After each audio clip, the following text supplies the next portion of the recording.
Gentlemen, it's time to get started. I want to welcome you all here today. It's a hot topic going on. Many of you have been listening to the news, body cameras, and we're also going into the 911 system, the E911 board, and also local and state perspective as to the state emergency management system.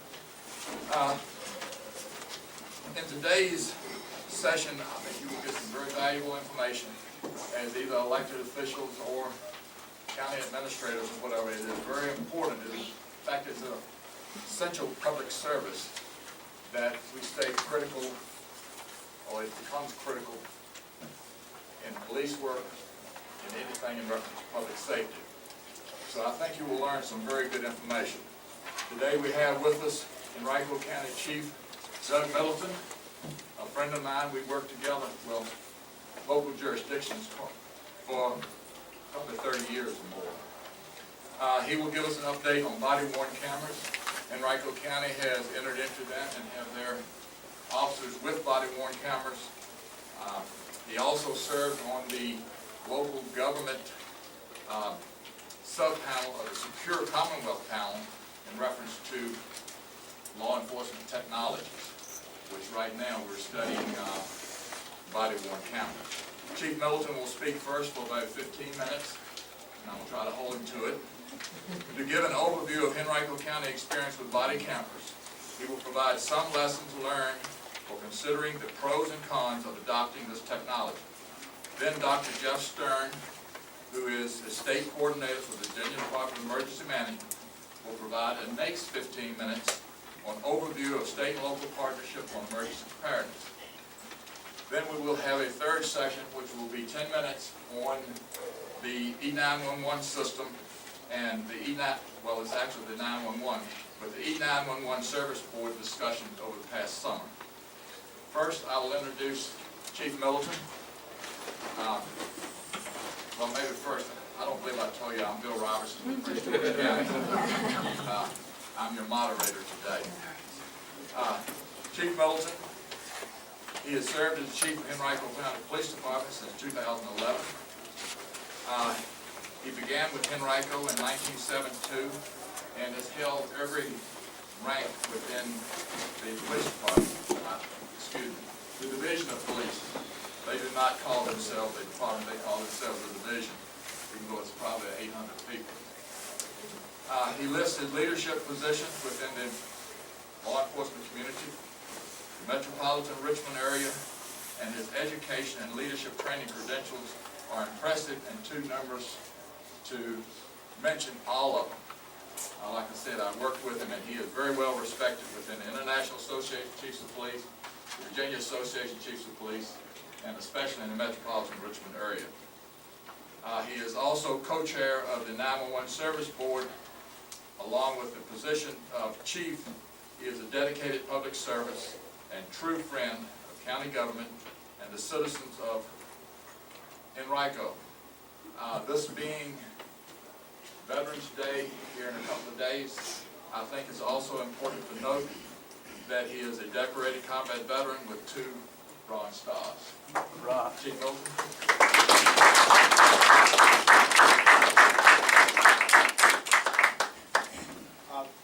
Thank you for that introduction, Bill, and thanks for the opportunity to talk to you about what we've done in Henrico County and the amount of effort and energy to launch this project that was involved. It's important to note, and I think one of the things that's happening with all the conversation and discussions is that this is not something that you can do just overnight or in a few months. We spent almost 3 full years developing this project and putting the pieces together, identifying the right way to fund it, and studying what other agencies across the country had done before we even started talking to our county administrator and our elected officials about what we needed to do. We wanted to go in with a completed staff work package, and I think we did that, and we were very successful in getting it through because we had done that. Before I begin the presentation and start talking to you about it, I just want to let you know if any of you are in the middle of this or you are considering it, I have an outstanding staff, just a terrific team that worked on this, and we have already sent them to several other localities to meet and talk with them and to help them work through what they needed to work through whatever it takes. I think this is such an important issue in law enforcement, not only in Virginia but in the country, that I will willingly share their knowledge and talent with any of you that might be interested in delving further into the prospect of body-worn cameras. Let me start by saying the first thing that I think that most folks fail to realize is what got us to this point. I mentioned to you that we were working on this project for almost 3 full years, long before a lot of the events that occurred in the country started occurring, like the Staten Island issue with Eric Garner, the issue in Ferguson, Missouri with Michael Brown, in North Charleston, South Carolina with Walter Scott, and Baltimore with Freddie Gray. All of these brought this transparency issue and accountability issue to the surface, and I think it's what made the prospect of doing something with body-worn cameras so significant. Transparency is clearly the #1 issue. It also requires a great deal of community engagement. Some of the things I think that has happened across the country has been a disengagement with a lot of the communities that are served, and particularly in more urban areas. One of the more important pieces that I think we have tried hard in Henrico, I think a lot of agencies across the country have not observed it, is the training that's needed in de-escalation and how to calm the situation down and not engage and take action when it's not necessary. So that has been part of the training piece that we have emphasized. Crisis intervention training, you've heard a little bit about in the earlier section downstairs about mental health issues and so on, and that's what crisis intervention is about. And it's about engaging people, understanding the problems that they're having, and trying to talk them down and out of a problem before you have to use any type of force. And unfortunately, in a lot of places in the country, that has not happened, and it's resulted in some things that have created some very difficult challenges for law enforcement. That brings us to the body-worn cameras. And the thing about the body-worn cameras that really bothers me more than anything is a lot of people are looking at this as the solution. And this is just a piece of equipment. It only captures what's already happened. It doesn't capture what preceded an event, what got us there in the first place. And that's where I think the training piece is so critical, and why I think it's so important to put emphasis on that. So in our agency, we have emphasized 3 significant things with our officers through the training we've provided. Justice is critical, being compassionate in the community and understanding the dynamics and needs of the community is an absolute, and then doing your job with humility, being humble in the community and not coming in with this overpowering presence that makes people feel uncomfortable or fearful of the police. One of the ways that we have tried to do that is through a course called Fair and Impartial Policing. No one in our department gets a body-worn camera unless they have completed the Fair and Impartial Policing course. Now, we contracted with a lady out of the University of South Florida, Dr. Lori Friedel, who developed this class for the Department of Justice, and it is now a recommended training course by DOJ.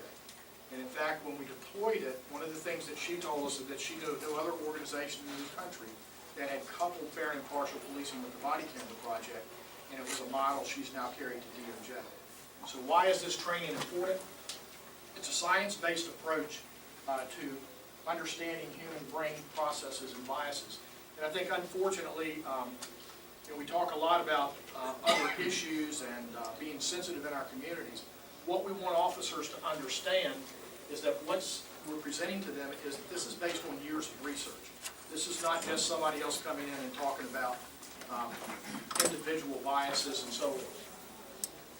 We think that it has definitely reduced the defensiveness of our officers in the community, and even a lot of the officers who went through this training in our department, when we would get their evaluations, commented on the fact that they felt a lot more comfortable in this training than they had others, because someone wasn't coming in and calling them a racist or a bigot or biased.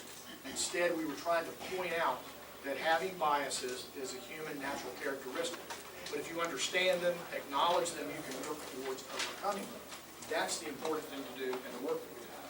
So we were trying to gain acceptance of a new way to address this issue in our community. So how do we understand those? Implicit biases are unconscious biases we have regarding race, gender, socioeconomic status, religion, sexual orientation, and a host of other things. The important thing to remember about all of these is that explicit biases is the way that things used to get expressed. You don't hear much of that anymore, where people would just sit around and verbally express biases they had. In many instances, our police officers grew up in communities where that might have existed. Sometimes we have biases and don't even recognize they exist, but they impact and influence the actions that we take when we're dealing with our community. Bias is a normal human attribute. Even well-intentioned people have biases. And that's the point that we've tried to make with them.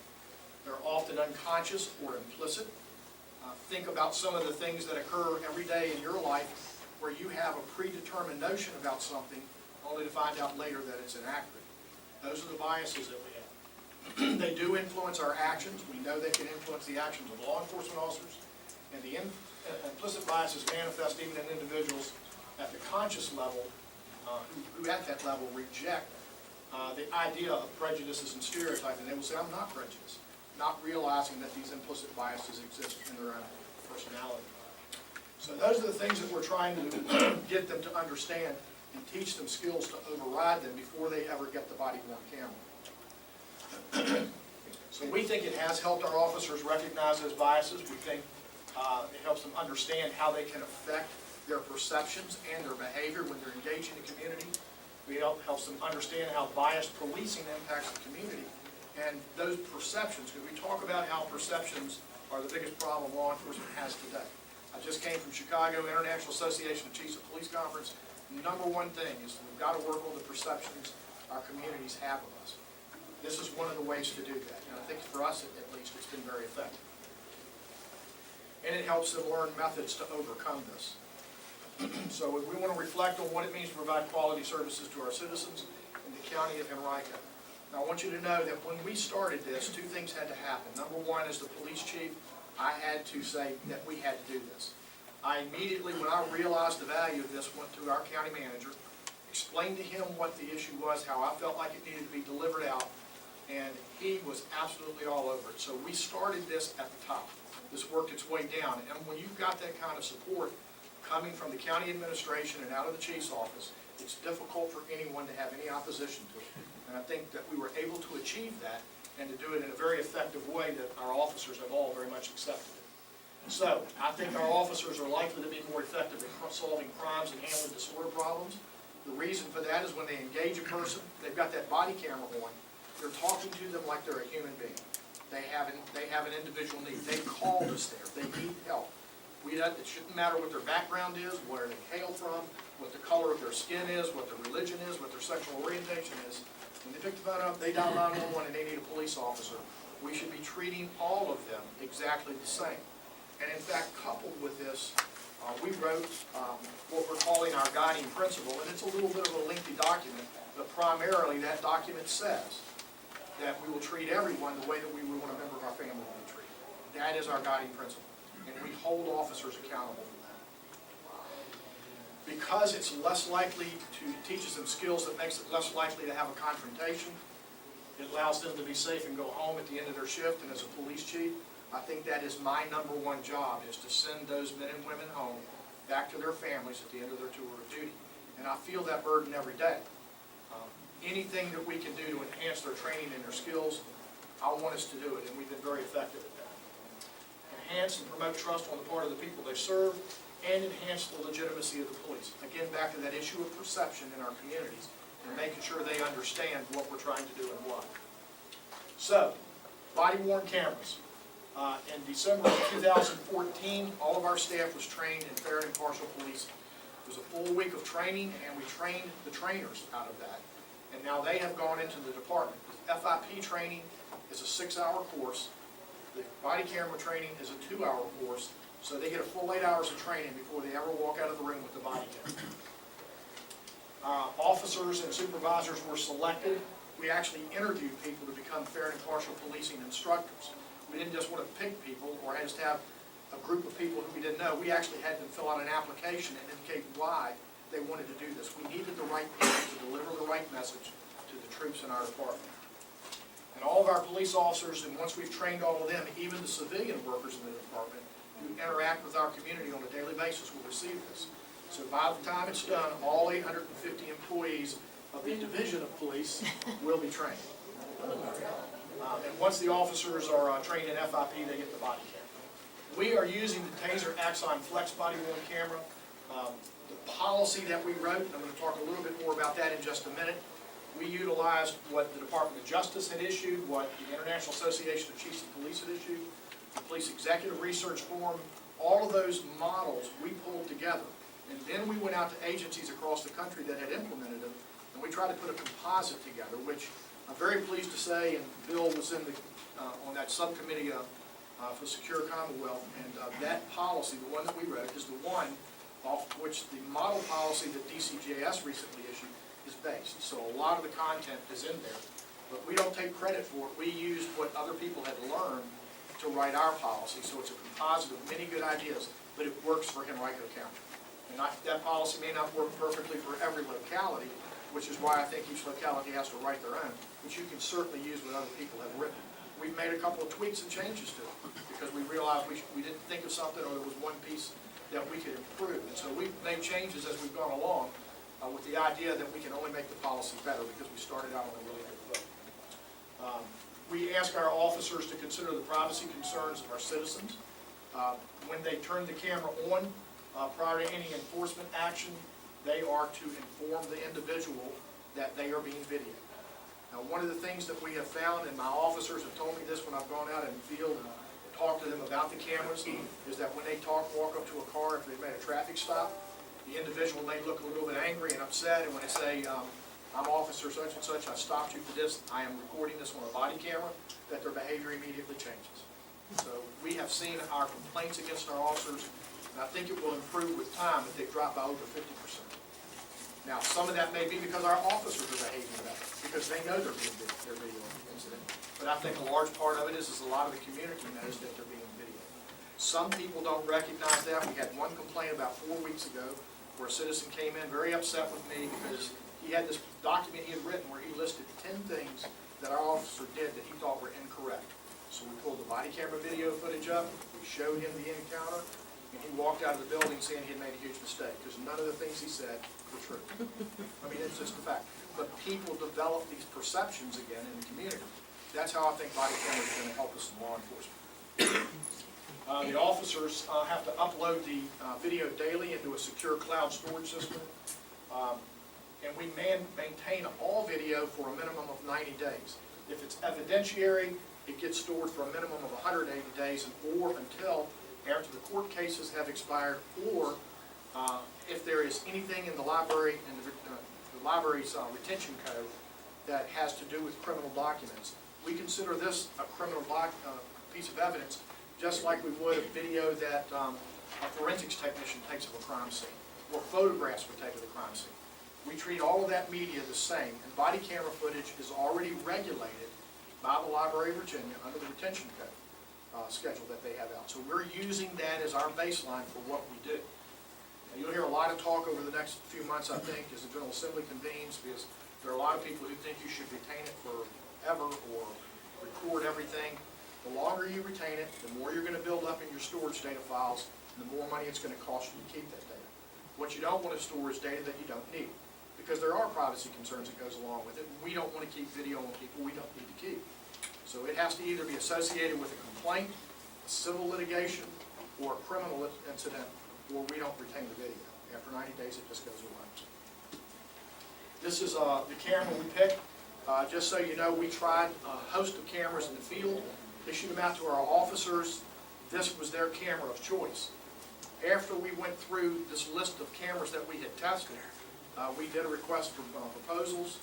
We had 9 vendors who bid on the project, and Axon Flex, the taser camera, is the one that was selected.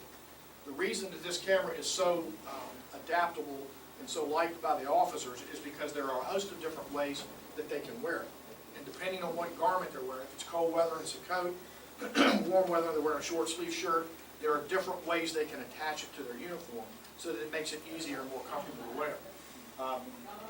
As you know, this is Americans are never short on coming up with new ideas about things. One of the things that's always been an issue with these is everything's connected with wires, so the guys are stuffing them in their shirts and trying to hide the wires and wearing the camera here and there. A uniform vendor just recently brought us some sample uniforms to try, where they have put pockets inside the shirt for the battery pack, and they've actually put holes in the shirt in various places where the wires can come through. So there's a whole new industry and new jobs being created because of body cameras. This just basically walks you through the timeline for when we began to deploy the cameras. This doesn't include the 2 years prior to this that we worked on it. But we actually did the RFP in October of last year. The contract was awarded in December. We trained our staff in the fair and impartial policing in December of last year. And then we began pushing out the cameras in the spring of this year. We anticipated that by the end of the first quarter of 2016, all 415 of our body-worn cameras would be in the field. And what we've done is every officer who is a sworn law enforcement officer who works in uniform and who has any type of enforcement responsibility, in other words, he's not sitting at a desk, he doesn't need to record people at a desk. But if he's in the field, he has a body-worn camera. So we have pushed those 415 out. I do think that number will grow over time as we began to get more and more experience with the cameras. But we have far exceeded what our expectations were here, and by the end of this month, all 415 cameras will be in the field. We deployed them in increments of 25, 2 times a month, or 50 a month until we got them all deployed. So it's gone very smoothly. It gave us a chance to keep up with the new challenges the technology was providing, and it gave us a chance to evaluate how much storage we were going to need for the video as it was accumulated. So, why did we want to do the body cameras, and how are we going to evaluate them? It's going to be the responsibility of our professional standards section within the police division to monitor and look at. Now, professional standards includes inspectional services, less lethal, and use of force management, and internal affairs. That component will oversee this and do all the quality control. They also handle all the use of force reporting. They review all the internal affairs complaints, and they do a monthly evaluation on the reliability and function of the equipment, which I get just so I know where we stand, how many have been issued, and how well is the project working. Prior to implementing this program, we spent an enormous amount of time engaging people in our community. Before we ever even finalized our policy, we put it in a draft form. We called in the Henrico branch of the NAACP, had a dinner with them, explained to them, presented the body camera project, and gave them our policy, and asked them to take it with them, and if they had suggestions, that we would incorporate it. And they gave us some great suggestions, and we incorporated it. We did the same thing with our legislators. We did a presentation to our board of supervisors, who overwhelmingly supported the project. We met with the Commonwealth's attorneys, presented to them what we were going to do. I met with the courts, the clerks, and eventually, along the path, after we had made the decision to move forward, met with the judges to find out what their needs were going to be. We met with citizens groups, we met with civic organizations. On one Saturday morning, we did an open house, publicized it, and invited anybody in the community that wanted to come and hear about the project to come and hear about the project. We met with the American Civil Liberties Union, and quite frankly, that the Virginia executive director is who met with us, and she's actually been very complimentary of the process that we did, and talked about the way that Henrico did it is the way that she thinks that it should be done across the state. So whether you agree with everything that comes out of there or not, you know, I did one thing that made her happy. That I was set very clear. But this is the bottom line. The technology's here. The expectations for using it are increasing. The Procedural Justice Initiative is something you will hear more and more of out of Washington, D.C., and that is all supplemented by the fair and impartial policing training.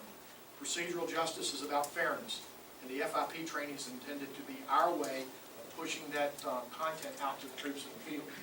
I do believe that the body cameras, and particularly the training, improve the professional image of our agency because it's obvious to our community, I believe, that we want to be transparent. And I think it improves behaviors on both sides, both among the law enforcement community and with the citizens. And I think our effectiveness and efficiency is also improved. Capturing a lot of things on video, like drunk driving stops and so on, has become a very effective tool in prosecution cases. Our Commonwealth's attorney is extremely pleased with it.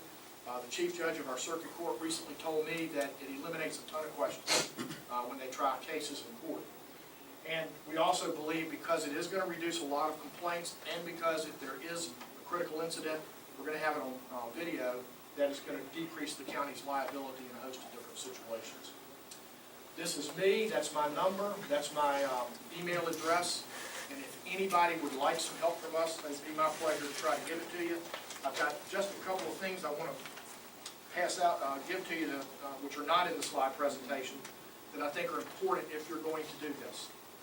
First of all, develop a policy before you do anything. What do you want it to say? How do you want it to be worded? Policy is what you're going to use as the guide for deploying and managing the project once it gets approved. Enumerate when the camera should be turned on and when it should not within that policy. Most policies do that. In our policy, you will see 17 things that are mandatory for the officer to activate the camera on. The officer has a lot of discretion, but once he activates the camera in any encounter, he cannot turn the camera off until that encounter has concluded. So if he gets engaged in something and it's not going well, he's required to keep that camera on until it's over with. The idea here is we don't want them turning it off and only capturing what they want to capture. Once it's on, it stays on until the encounter has concluded. Tell the citizens that they're being recorded, and when it is possible, respect the privacy rights of other citizens. Third thing, decide on your retention schedule. I know that, again, that's a big hot topic among a lot of dialogue. Where that is concerned, retention is always based on multiple factors. I kind of explained those with criminal case, civil case, complaint, or just it really has no value, and after a certain amount of time it's gone. Include the community in the development of your policy, which is one of the things that I pointed out here. Determine who's going to get the cameras. That's going to have a lot to do with the cost. We made a choice that all enforcement officers would get them if they were uniformed. Non-uniformed officers, at this point anyway, are not receiving the cameras. And it would be kind of difficult for a plainclothes officer who's trying not to be recognized to wear a body camera, so it doesn't make a lot of sense. Now, while that, I know that it is, and I'll laugh, a lot of people laugh when I say that, but one of the things that I know is going to happen, and it's actually one of the other points I have, is think about the future. Because I can tell you they're going to get smaller, they're going to become more effective, and there are going to be times when officers in plainclothes can probably wear a body camera and no one will know they have it on. So these are all things that influence the cost. The technology will change, how you keep up with it, the curves is going to be important, and you've got to figure out who's going to pay to keep it up. Two of the most important things about it is your budget. Develop a budget before you do anything so you have an idea of what it's going to cost to implement the program. And then anticipate additional costs that you might not have expected. For those, the capability for them to be reviewed in the Commonwealth Attorney's Office, we had to buy equipment for them. To play it back in court, we had to outfit our courts with equipment to play the videos back. The capability of our county attorney in civil litigation to be able to pull the videos up and view them in their office. And then an appropriate capability within our own agency. Who should see the video, who should have access to it, and when can they view it. Include all your personnel costs. We had to hire a digital asset manager to do nothing but handle body-worn camera video. It's huge. It's a lot of stuff.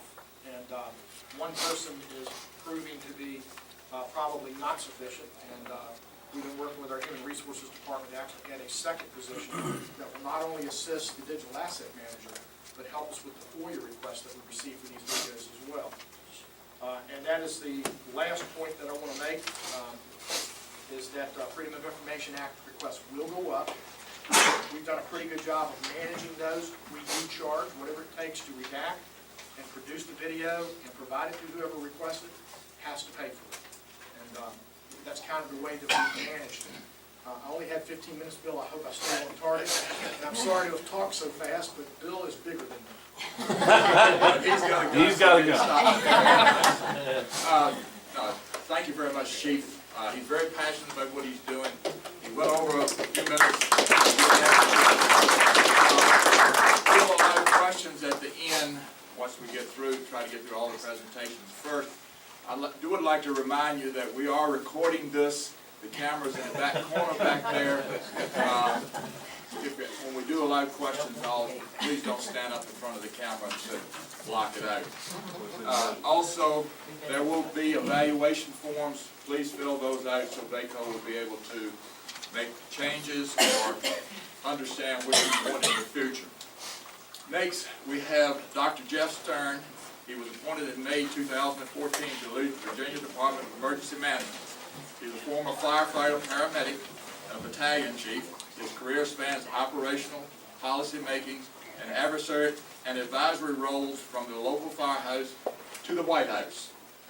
In his first responder career, he developed and led hazardous material, technical and urban research, search and rescue, tactical SWAT medic, and that's like medic in the military going out with the SWAT team. And he was Swift water rescue team and fire departments in Virginia, Maryland, and Colorado. He also served on the Arlington County Office of Emergency Management and is the first director of the Northern Virginia Emergency Response System. He also provided distinguished service to the White House and Homeland Security Advisory Council and led several high-profile federal efforts to improve best practices in emergency preparedness. Dr. Stern has a PhD in Public Administration and Public Affairs from the Virginia Tech Center for Public Administration and Policy. He has an MPA from the American University School of Public Affairs and a BA in Government from the College of William & Mary.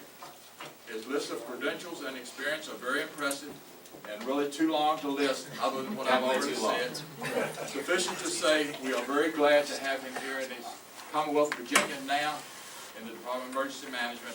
Thank you very much for Dr. Stern to be here today. Thank you, sir. I'm glad to have a couple of police chiefs that allow a former firefighter to sit up here on the panel with us. So We were forced into it. that's it, forced into it.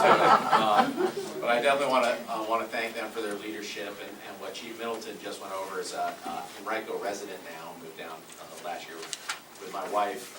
Just makes me really proud of the professionalism of the department that he leads. And he's been, I serve as chair of the E911 Services Board for the state. I know that many of you want to hear when we're going to talk about Next Generation 911. He's been the vice chair for many years, and so really he has been just a really critical advisor to me. Oftentimes I'm looking at him going, do we have to vote on this? Do we, what do we do? Which way do we vote on stuff? Because of his breadth of knowledge and professionalism in that. So he's been a great partner to rely on. Quick question for you all. How many of you all are supervisors within your county boards? Okay. And how many of you are the chief elected official or the chief supervisor? Few. And any county managers here? All right, so congrats to all of you, because according to state law, which my esteemed colleague Marilyn Harris, my legislative director, will hand out to you our latest copies of state law, you are the directors of emergency management, as you know, right, for your jurisdictions. So how many of you do that? Okay. I'm doing an okay job. Let's check up on my staff. I should have done a good job. So, you know, the reason, as a reminder, that you all are the directors, and in Virginia we do have a director of emergency management. It's not me, it's the governor, according to the state law. I'm a coordinator, and then you have your professional local coordinators underneath you. How many of you all know who your local coordinators are and work with them? Okay, so a fair amount. What we're really trying to do is build a seamless system. It is local, state, and federal government working together through an emergency management system. And VDEM has been trying to help lead building that for over 40 years that the agency's been in existence. It's been a privilege to be here for about the last year and a half. But what we're now trying to do is kind of see how has our operating environment changed. And as Sally talked about this morning at the opening ceremony, the head of President of NACO, you know, she talked a lot about the Waldo Canyon fire, almost 400 houses destroyed. The highest cost, I think, was a $400 million disaster at the time. It was the highest cost of damage in Colorado history. Even with the small rains that we had when Hurricane Joaquin missed us last month, and Southwest Virginia got hit pretty hard, and Lancaster County on the eastern shore, or on the northern neck, we had $18 million in damage. So the cost of disasters is going up, and its impact is really important. And so ultimately, I want to talk to you about a few things, and then we'll dive into the next gen 911 stuff. One is in emergency management, we really consider ourselves professional risk managers. That's probably the most important thing we do. And by risk management, what we mean is we look at the threat or hazards as they exist. And by that, it could be something like a natural hazard, like a tornado or flooding that we've gotten all in for the entire history of Virginia. Or it could be something that's emerging, an emerging technology. In the past year and a half, we've had an increase in vodka crude oil transportation, so we consider that a technological hazard. We have the 2 nuclear power stations and our partnership with Dominion Power, but in the aftermath of the Japan Fukushima incident, kind of have to look at, okay, are we as prepared as we could be? have the terrorist kind of threats and those evolving actual threats, and those have been evolving here since 9/11 when we were attacked right here on Virginia soil. So take that threat and hazard, and those change is the point. Some stay persistent, some change. And then you look at our vulnerability to them, and we try to invest grant money and training and planning to reduce our vulnerability. But vulnerability does change. Critical infrastructure decays over time. Demographics change. You all face this. You really are, as leaders in your communities, really managing increases or decreases in growth. Ultimately, that changes the vulnerability of those populations as people age, as different folks move in and out of the community. And then we look at the consequence of the incident. And so we can't control everything. We can't reduce the risk of everything. But we try to manage it and try to get ahead. And that's what we've been really doing, especially since I came to VACo. So the first year, the first thing I wanted to do, we'll leave this up anyways, because that's a good one to say. What we first started to do is we were looking at the external operating environment. How has it changed? And broadly in emergency management and in society, there are things that will change drastically over time that if we don't start preparing for now, we'll be behind the 8 ball. All of you do this as well in your community. So technology changing drastically, the nature of work, people working from home, not in job sites, changes how we prepare the public for disasters. Changing commerce and supply chains. You think about something like Airbnb. Everybody who's familiar with Airbnb here? Anybody not familiar with it? It's an online marketplace where you can rent out a home in your house, just like a hotel. Airbnb has more hotel rooms than Hilton now around the world. So what does that do for public safety in your community if the fire marshal is trying to enforce a fire code and suddenly you have that commerce that's going on, similar to Uber and the taxis. And that's been kind of controversial here in the state. Infrastructure, we know our roads, bridges, railways, airports need renewal. You need to build new schools, build new buildings in your counties. The supply chain interdependencies are something that as commerce has really tried to streamline for efficiency in getting our products from Amazon Prime to us in the same day, from the warehouse in Chesterfield, that's taken all the slack out in inventory that when there's a disaster and the supply chains get disrupted, we can't necessarily refill basic human needs. So the average grocery store now has 3 days supply of food. What if we have a bad storm and can't resupply that, or if the roadway's damaged? So similarly with fuel for gas stations, it's one of the things we want to do when there's a storm, especially a hurricane on the eastern half of the state, build up, bring folks, let them fill up their gas tanks and be ready to evacuate if needed. Well, gas stations don't fill their gas pumps all the way to the top. They fill them based on demand because of the cost of fuel. So they try to buy low, sell high, and optimize. And so if that supply chain is disrupted, there may not be enough fuel to fill the order. Those are just some of the examples. Demographics in our community, we're urbanizing around the country. We're diversifying lots of different languages, and they expect population growth around the country to grow 80%. And then ultimately, a lot of this is about money, right? So we rely on federal grants in Virginia to support emergency management at the state and local level. 11% of my funds to operate at VM come from the state general fund. Everything else is grants, or what we call a special fund. We have a partnership with Dominion. They give us a couple $1 million a year to support radiation preparedness.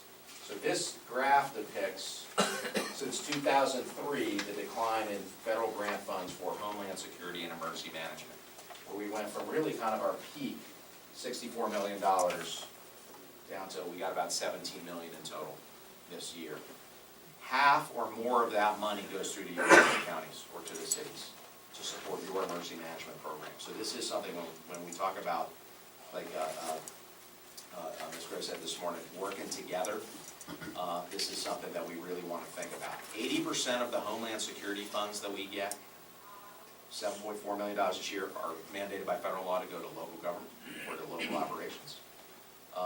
And then about 50% of our emergency management performance grants go through. So your folks, if they haven't already been coming to you, have been facing this same declining stream. And what did we do after 9/11 and after Katrina? We built up a pretty robust response system here in Virginia that we can be very proud of. And we have some of the best folks in the country that do, whether it's our search and rescue teams, our hazardous materials program. But the reality is we're trying to now sustain operations at this level, and we haven't had, I think, and I sit on the board for the Washington DC, we call it the National Capital Region Urban Area Security Initiative along with Maryland and DC. We get about $50 million, some of that goes to Northern Virginia. We have to start having the discussion about how do we strategically sustain some of these programs given this, because I think we'll hopefully flatline. Last week, luckily we got a budget, so we've kicked the can for 2 more years federally without any drastic cuts, but that's our operating environment. We have to take that into account. Worldwide, I'm just going to run through a couple of quick slides here. Disasters are increasing over time, so this is from Swiss Re, one of the big international insurance firms. Worldwide, increasing number of disasters. This is going back to the 1970s. Number of victims goes up. We're looking at upwards of 500,000 when you look at peaks of like the tsunami or the Haiti earthquake. I had the privilege of responding to that. 300,000 fatalities, a million people displaced. And then this slight number. And then this is really big and impacts us. So you are seeing an increase in costs of disasters. All the more reason to be prepared. If we can prepare and reduce the impact of disasters, become more resilient, we can make all our hopefully reduce costs on the back end. Now that's a hard thing to convince you all when you're voting on a budget, to say, hey, you know, we haven't had a disaster in a lot of years, why do we need to invest in emergency management? But the reality is, if you are prepared, that is a good way to reduce the overall costs. FEMA estimates that for every dollar spent on the preparedness side, what we call mitigation funds, reduces by $4 to $7 the cost after a disaster. It's hard when everybody's competing for stuff, so again, you have to be risk managers in your local communities. And we know, what is it? Civil engineers gives us a D in national infrastructure, 1 out of 9 bridges is deficient. That stuff collapses. And then we have changing ways in our environment of how citizens are interacting with us. They're no longer waiting for government to help. Hurricane Sandy, Superstorm Sandy was a good example where there was a lot of social media involved, and New York City had something called Occupy Sandy, where literally folks created kind of an online marketplace, chat room, sort of like Amazon, and folks would say, hey, I have a need, and online they would match it up, and government wasn't even involved. So your local emergency management professionals are probably aware of this, and we need to look at different ways that it's not just a government response when we get the big ones, and empower our citizens to help themselves so that we can focus on the really critical needs that are there. So we facing this, and I'll look at the watch real fast, make sure we have enough time to jump through the 911 stuff they're here for. We worked with your local emergency managers to develop a strategic roadmap for emergency management in Virginia. This is it. It's 1 page. We'll talk about it for 6 months. We spent the first year working on it. I used to write, and we've all been part of the really big, thick, long 5-year strategic plans, and those, if you get a chance to read them or skim them, typically by the next budget cycle, or kind of out of date now. And so we wanted something that was a little more dynamic, that you may see your local emergency managers come to you to try and explain, hey, where's Virginia going with this? These are some of, at the top, some of the changes in the threats and hazards. And again, we're all risk managers, so what's the threat, the vulnerability, and the consequence? We looked at how the state was organized currently to face the emergency management challenge, and what we found was every single one of our grants was being treated separately in a separate division. So everybody had their own little fiefdoms. We've never had that in any organization. I'm sure you have none in yours, right, whatsoever. Deployment posture, guess what? 90% plus of our staff were based in Richmond. I got some good questions from you all and your local coordinators when I would go speak to them, and they'd say, well, why is my planner, if I'm down in Wise County, what's my planner all the way in Richmond? I didn't have a good answer for that. Professional development, emergency management has typically been on-the-job training. I come into a job, the person before me kind of teaches me all the good, the bad, and the ugly of the way we do things. And so as a system, we really hadn't professionalized the same way law enforcement goes to the police academy, fire departments go to a fire academy, lawyers go to law school, you all go to whatever professional training, or situational awareness of what was going on. We would hope to find out about it in time if we waited for you all to call and we'd say, hey, we need help.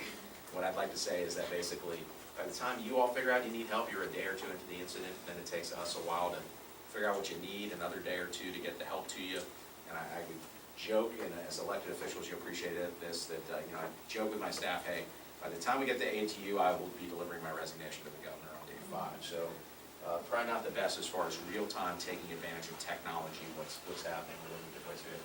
And then our training exercise plans and resources were fragmented. Every single different division had different ways of doing stuff. So we help the governor's administration articulate for us 4 points of what we're doing to change at VACo. One, we want to be quick and integrated. Nothing gets better with time in a disaster. So we want to be quick, again, local, state, federal, private sector, our volunteer groups all together, and we're doing a lot of stuff to work with the local emergency management community to make sure we are doing our job as coordinators. Because all that grant money dropping down 70% reduction in the last 8 years, we've got to be a lot more strategic with how we allocate grants. So we did a program this year where we turned over the management of the Homeland Security grants to local stakeholders. We had a meeting in Henrico in May.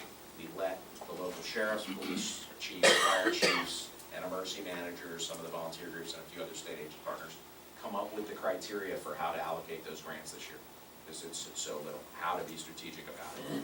They come up with 19 criteria. We did a measurement, and the governor's getting ready to announce. The local governments have been notified, but there'll be a press release out this week or next week on the release of about $6.5 million in grants, totally managed not by Jeff behind the curtain, but by your professional folks. We're increasing regional capacity, so to overcome this Richmond centricity, we're doubling the number of staff in the regions and opening up regional offices.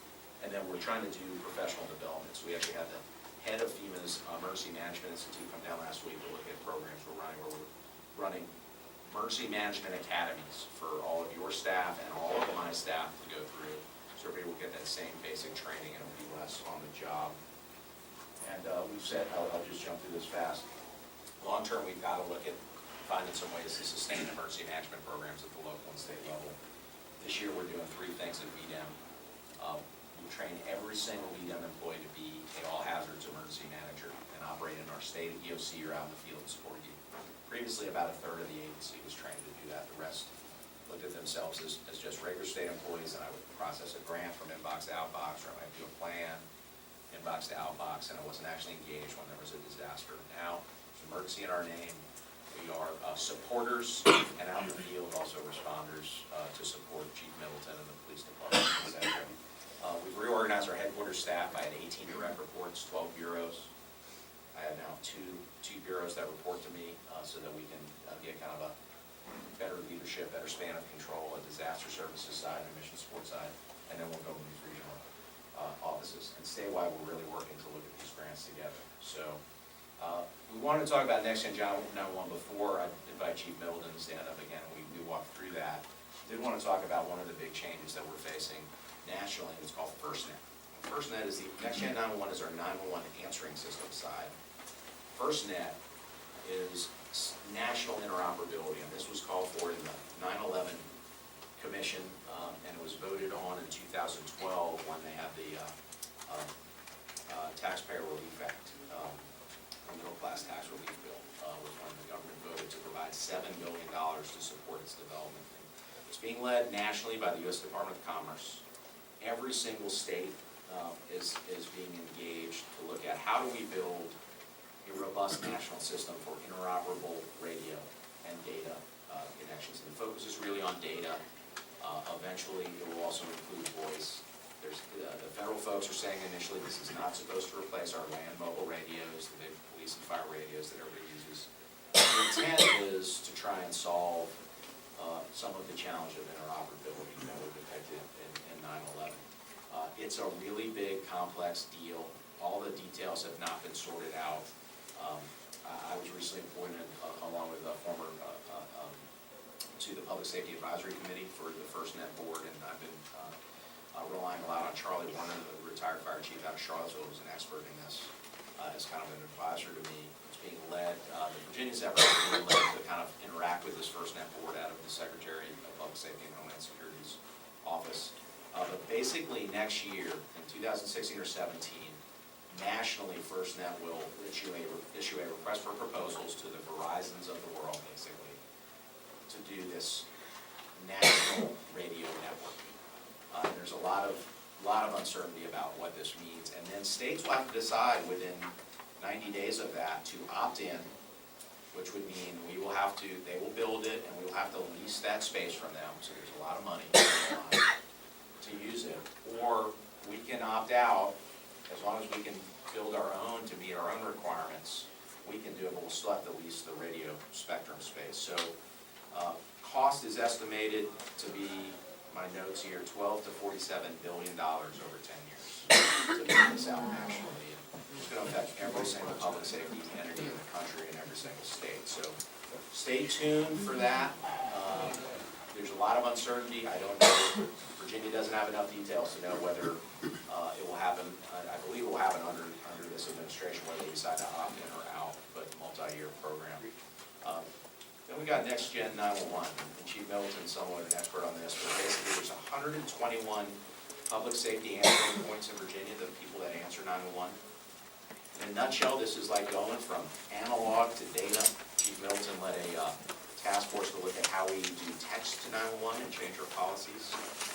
The plus sides of this are supposed to process calls faster, providing data sharing between the different PSAPs so that if we do mutual aid or have to exchange information, that'll be more seamless. Supposed to get better locations and actual data information to the responders in the field. Some, I'll call them challenges or things that haven't been resolved yet is there's a cost for every single PSAP to do this technology. It's very complex. Integrating the technology together under different standards is a key element of this, but as we all know, all our different communities, 911 systems, it's not like we just say, hey, every odd year we're going to refresh the system. We're all on different replacement cycles. And then there's how's the cost going to work out on this. So the 911 board has set a few different goals this year. Wants to develop a strategy and understand what the standards are for this, educate a lot of the local communities and the public safety answering point partners on this, plan for it, and then figure out how we're going to do funding. We're operating with the principle that 911 is essentially a local, regional, and statewide essential service. Whatever we do can't downgrade the existing service, but doing nothing is not really an option. And I invite Doug to follow up and fill in anything else you'd like to add as an operator of the PSAP related to that, and then we can take your questions on any of these topics at all, from the very complexities of policing in this day and age with the cameras to emergency management funding to the 911 stuff. So.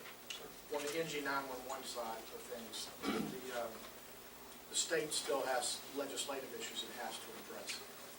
Some of those are going to be presented in the upcoming General Assembly. I would really suggest that you try to stay on top of it, because I will tell you, when this gets pushed out, you're going to need a checkbook to deal with it. It's not going to be an inexpensive technology to deploy, and the real debate, well, Jeff Shop and the folks on this committee that have worked on this have no control over this. How it gets paid for is a huge question. And you will see a lot of what we do locally get regionalized in some of the PSAP work. And the question is that going to be the best way to deliver services to our localities? For more urban, larger jurisdictions, I think it will have less of an effect on, although I do think it will have a cost. But it's important that you stay educated on it, because it is going to be a big deal. This is likely to happen, I think, in the next 4 to 5 years. But again, it's going to take legislative action for that to take place. On the FirstNet side, I can't see that happening for 10 years, to be honest with you. It's a long way down the road, and it's a ton of money involved, and when that does happen, there will be a cost to any government agency that elects to participate in it. One of the things that Jeff pointed out is Virginia's trying to decide whether it wants to engage the national FirstNet or not. What's interesting about the federal legislation is that if you opt out of the national FirstNet, you are required by law to create your own statewide database or system. So one way or another, you're going to have to pay for something. Once again, it's how are we going to do that? So I think the costs are the thing that probably we've heard the most about from the local PSAPs as we've worked through NG 911. It will improve, I believe, the delivery of 911 services statewide, but it's not going to come without a price tag. And again, the urban areas tend to be far ahead of some of the more rural areas. I think this will probably push it out into the rural areas and give them better service. Other than that, that's really about all I made. Yeah, so as we jump to questions, sum up, right? The world's changing, becoming more complex, there's less money, easy button, right? For you all to vote. Question in the back, ma'am. Yes, with regard to NG 911, it had been rumored that there had been a significant amount of federal money allocated to help build this infrastructure. So what's the real deal? The federal money, I think, is really more on the FirstNet side. People tend to get confused with NG 911 and FirstNet. NG 911, while there is a huge push nationally to see this new technology deployed across the country, and Virginia is one of the states that has not yet deployed it. Some states are already fully NG 911 compliant. I'm not aware of a big bucket of money to fund that NG 911. I don't know of any at all. I think it is. There's $7 billion that's been set aside for FirstNet.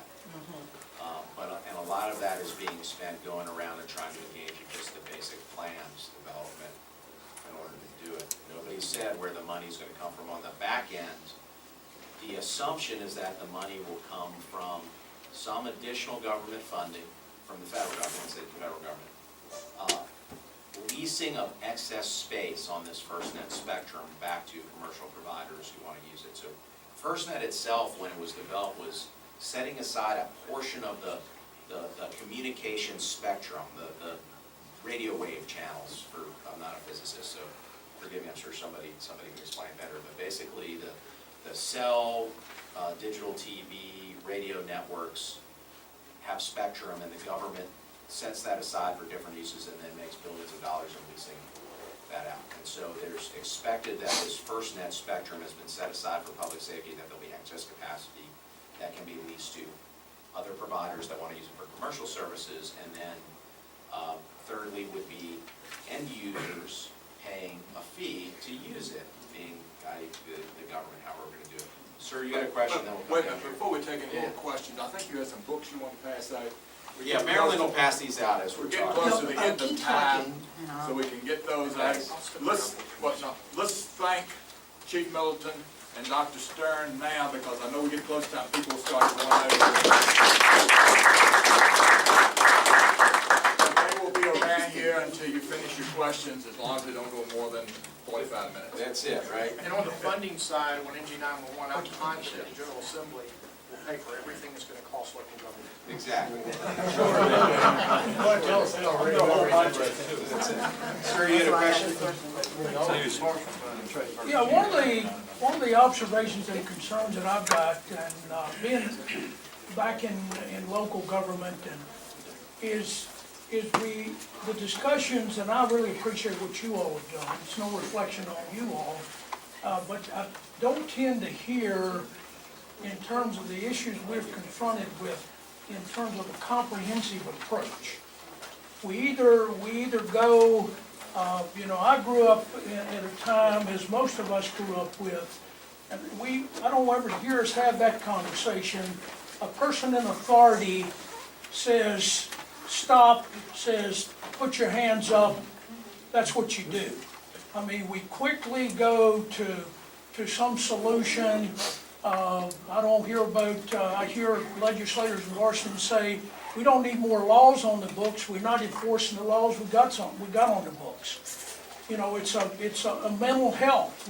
We've gone so far in people's individual rights that infringe on the mass people's rights. I'll defer that to Chief Middleton, I think, sounds like that. Well, I'm a breeding law. Yeah, but I mean, how do we go about trying to change or fix that? I mean, y'all got a particular fix.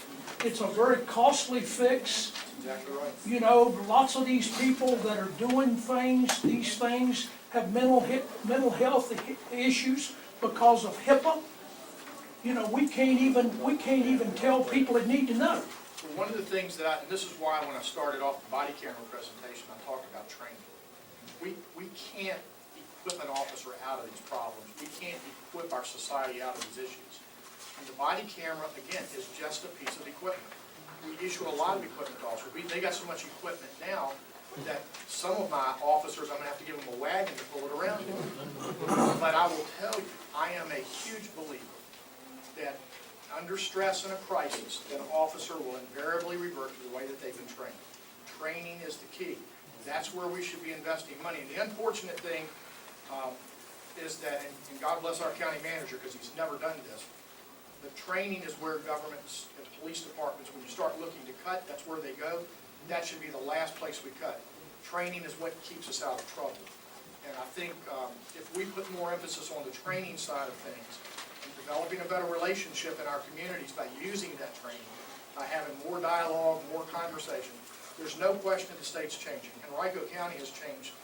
I've been there 43 years this month, as a matter of fact. November 29th is my 43rd anniversary of the county. It's changed dramatically from what it was when I started in 1972 working at beat in the eastern portion of the county. We've got to change with it. But we can do that with things other than equipment if we're smart and we're engaging the community and we're listening to what their needs are. And training is how we fix that. The equipment supplements it, but I will tell you, if I could only have done training or issued body cameras, I would have done the training. Because the thing, the body camera, while I understand it's sort of a hot thing now and everybody wants to do it, it's not going to prevent problems from happening.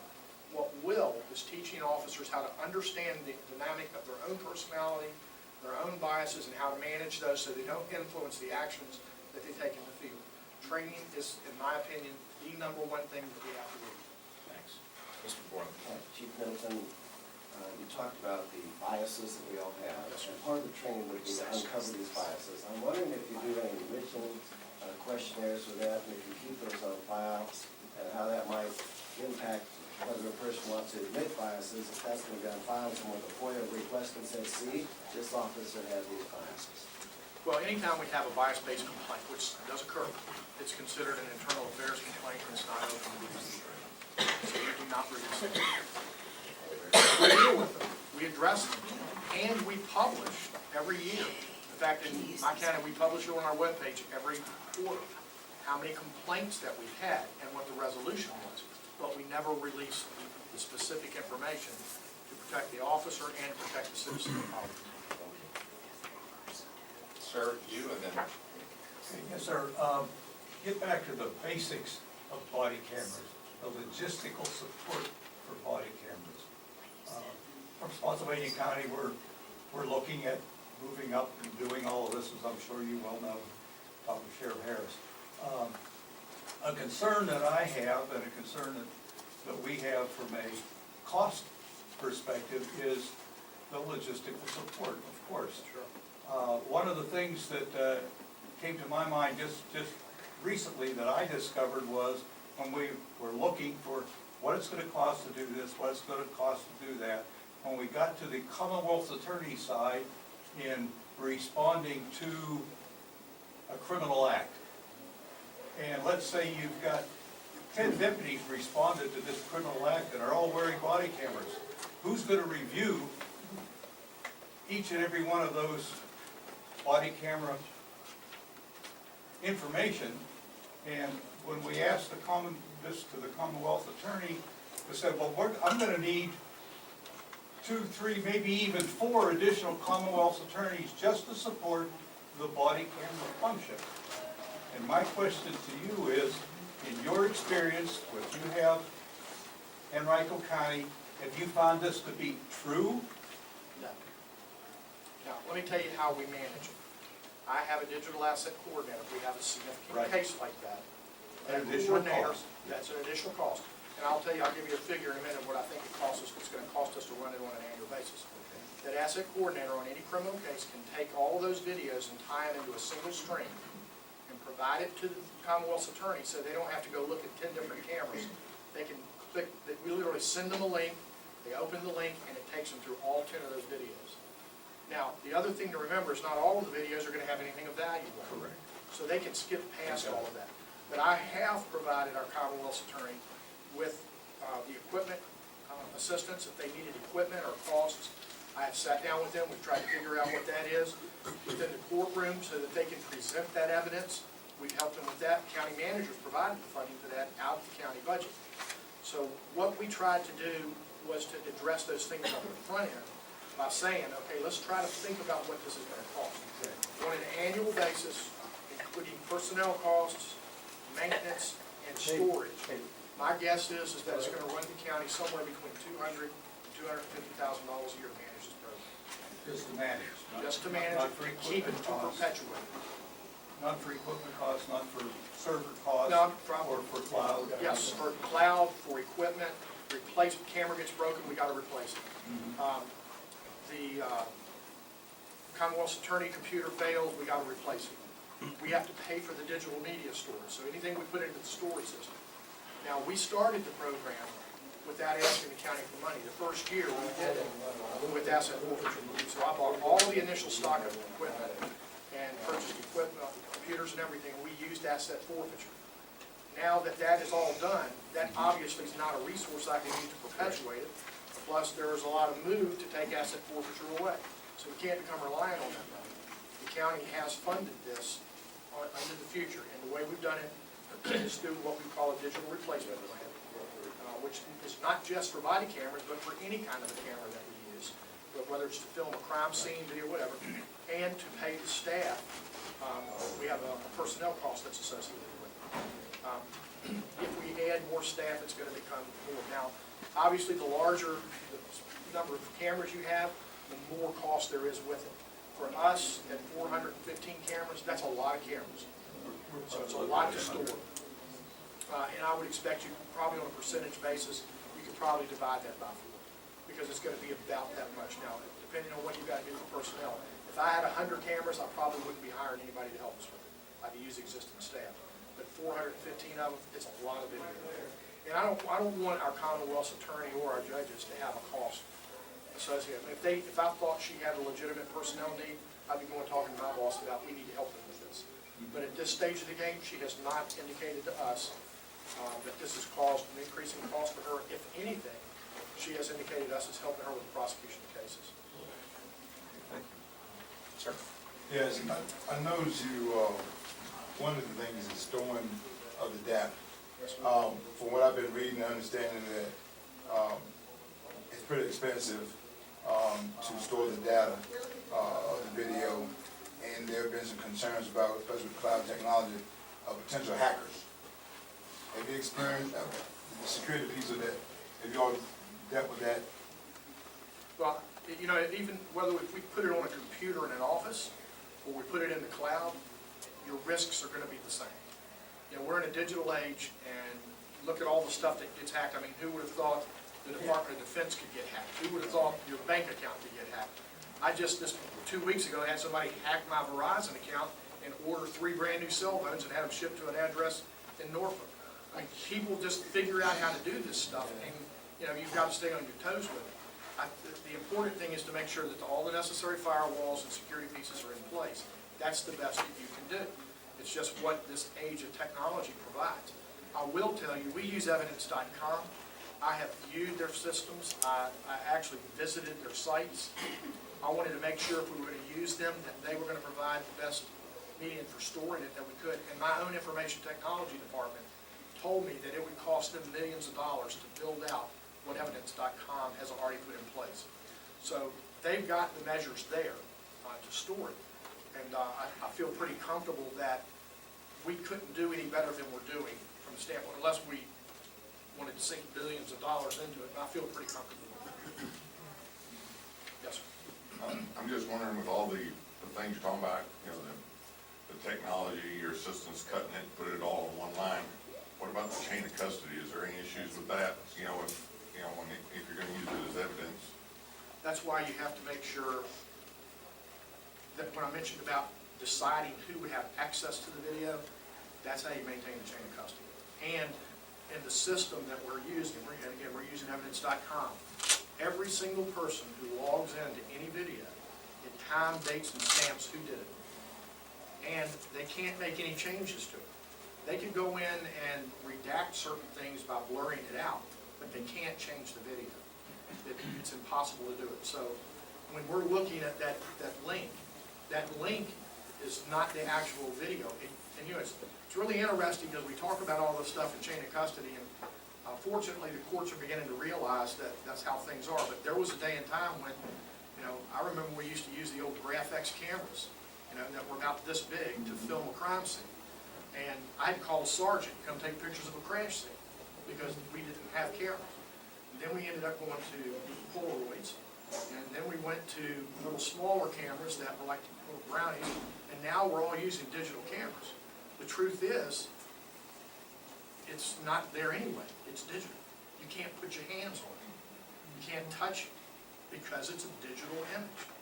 And so the consequences are that you've got to make sure wherever you're recording it from, that it is protected so that you know who accesses it, you know when they've accessed it, and you know what they did with it. So when our asset manager takes that video and links it together, every one of those videos is marked that he did that. When he sends it to the Commonwealth's Attorney's Office, it goes as a link. The Commonwealth's Attorney who opens it and looks at it, it time, dates, and stamps that they opened the video at a certain time on a certain day and who the person was. They can share it with the defense attorney if they want to. They make that call. The defense attorney has to sign a document saying that they're not going to release it, we don't want it on YouTube, and things of that sort.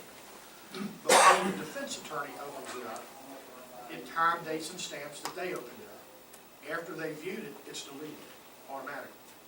They can only open it one time, unless the Commonwealth's attorney gives them access to do it more than once. So all of that gets managed. It's just a really good system that would just cost us an enormous amount of money to develop. That's why it's a lot cheaper for us to lease it, and as part of a bigger entity that's doing it across the country. Thank you. Any other questions? Any further questions? Again, we had two very knowledgeable and expert with us here today. A lot of it has been in the news. We try to stay out of the news. That only comes along when we have a hurricane or a tornado or something of that nature. But when you have it, everybody is flying to be there for assistance. Thank y'all both for being here with us. Thank y'all for coming. Don't forget to collect your evaluation form. Have a good lunch.